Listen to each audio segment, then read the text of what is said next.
Hello बच्चों, एक बार आपका फिर से स्वागत है। आज हम करेंगे नवीं कक्षा का कृतिका के पाठ रीढ़ की हड्डी के पाठ का सार करेंगे, जिसके लेखक हैं जगदीश चंद्र माथुर। इस पाठ में एकांकी के रूप में उन्होंने प्रस्तुत किया है। उसमें उन्होंने नारी को जो सम्मानजनक स्थान ना दिए जाने के कारण जो एक समस्या है, नारी को सम्मान ना देने की जो समस्या है उसको उजागर किया है। इसमें जो पात्र है, एक उमा है लड़की, जिसे देखने लड़के वाले आते हैं। एक राम स्वरूप है जो उमा के पिता है। एक प्रेमा है, उमा की माता है। एक शंकर है जो उमा को देखने वाला लड़का है, और उसके जो पिता का किरदार है वो गोपाल प्रसाद के रूप में है। और उनके घर में एक नौकर है जिसका नाम रतन है। तो जो ये एकांकी है वो कुछ इस प्रकार से है कि राम प्रसाद की पुत्री उमा को देखने वाले लड़के वाले आने वाले थे और उनके स्वागत की तैयारी चल रही थी।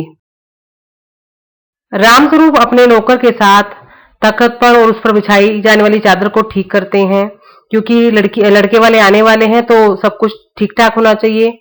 जो प्रेमा है रामस्वरूप से कहती है कि उमा मुंह फुलाए बैठी है, तो क्योंकि तुमने इतना पढ़ा लिखा दिया है, उसे अपने सिर पर चढ़ा रखा है। इससे तो अच्छा है कि हमारा जमाना था कि लड़कियां कम पढ़ा लिखा करती थी। वे अपनी पत्नी प्रेमा से कहते हैं कि गोपाल प्रसाद को हरगिज यह पता नहीं लगना चाहिए कि उमा ज्यादा पढ़ी लिखी है, कि बीए पास है। उसे ये बताना कि उसने उमा ने सिर्फ मैट्रिक पास कर रखी है।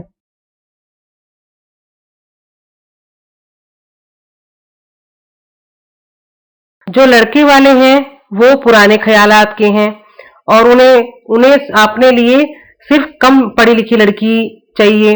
उनको नहीं चाहिए कि लड़की ज्यादा पढ़ी लिखी हो। और वो बताते हैं कि उमा को देखने वाले जो गोपाल प्रसाद है, उनका बेटा शंकर आ रहे हैं। उनका नाम बताते हैं। जो गोपाल प्रसाद है वो पेशे से वकील हैं, और सभी सभा सोसाइटियों में उनकी इज्जत है। बहुत ज्यादा इज्जतदार लोग हैं वो। और उनका जो बेटा है वो बीएससी कर रहा है, मेडिकल कॉलेज से पढ़ रहा है। फिर भी वो खुद पढ़े लिखे होने के बाद भी वो ऐसी लड़की चाहते हैं जो कम पढ़ी लिखी हो। वे अपनी पत्नी से कहते हैं कि तुम उमा को समझा देना कि उनके आगे मत बोलना कि मैं बीए पास हूँ।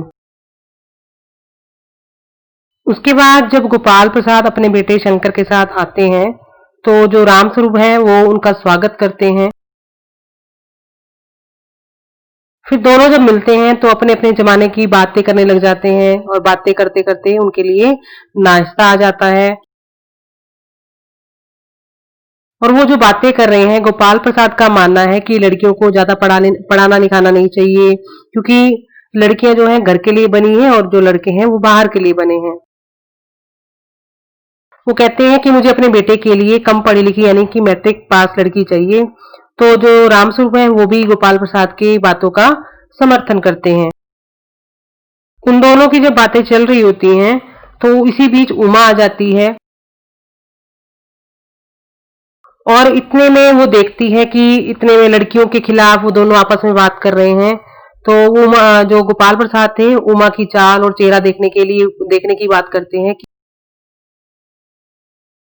इतने में जब उमा जो है अपना चेहरा ऊपर उठाती है, तो उसके जो चेहरे पर चश्मा लगा होता है, तो जिसे देखकर गोपाल प्रसाद चौंक जाते हैं। उसके चेहरे पर जब चश्मा लगा है तो गोपाल प्रसाद को कुछ शक होता है। उसे लगता है कि उमा ज्यादा पढ़ी लिखी है, क्योंकि उनका मानना था कि जो ज्यादा पढ़ा लिखा होता है उनको ही चश्मा लगता है। वो उसके पिता से दोबारा पूछना चाहते हैं कि ये कितना पढ़ी है, लेकिन जो उमा है जो अब तक सब कुछ सुन रही थी, वो इस बात को सहन नहीं कर पाती है।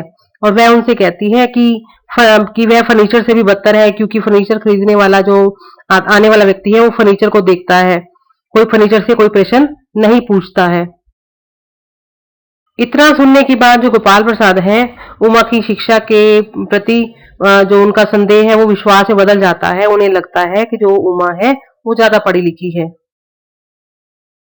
उसके बाद वो उसके पिता से फिर से उमा की शिक्षा के बारे में पूछते हैं कि कितना पढ़ी है। और जब रामस्वरूप इससे पहले कुछ कहे तो उमा जवाब देती है कि वह बीए पास है। वो सच बता देती है, क्योंकि जब उमा कमरे में आई थी तो उसकी नजर शंकर पर पड़ी थी और उसे कुछ याद आया था। तो शंकर के बारे में वो उसके पिता से कहती है कि आपका जो बेटा है वो बिगड़ा हुआ है, पढ़ा लिखा होने के बाद भी ये बहुत बिगड़ा हुआ है। के बारे में बताती है कि पिछली फरवरी में लड़कियों के हॉस्टल के आसपास घूमते हुए इसे पकड़ा गया था और इसे अपमानित करके भगाया गया था। उस समय इसने अपने प्राण बचाने के लिए नौकरानी के पैर भी पकड़े थे।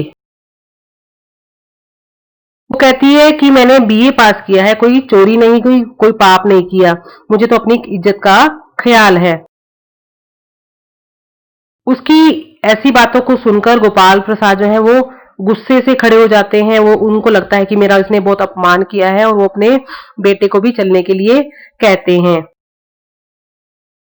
उमा कहती है कि घर जाकर पता कर लीजिएगा कि आपके बेटे की बैकबोन यानी कि रीढ़ की हड्डी है या नहीं।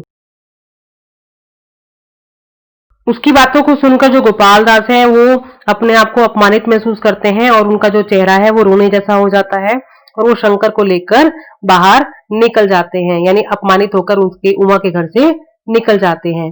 वो कुछ भी सुन नहीं पाते हैं। उम्मीद है आपको ये एकांकी ये कथा आपको समझ आ गई होगी। मेरे वीडियो को लाइक कीजिएगा, शेयर कीजिएगा और सब्सक्राइब कीजिएगा और कमेंट करके बताइएगा कि आपको वीडियो कैसी लगी। धन्यवाद।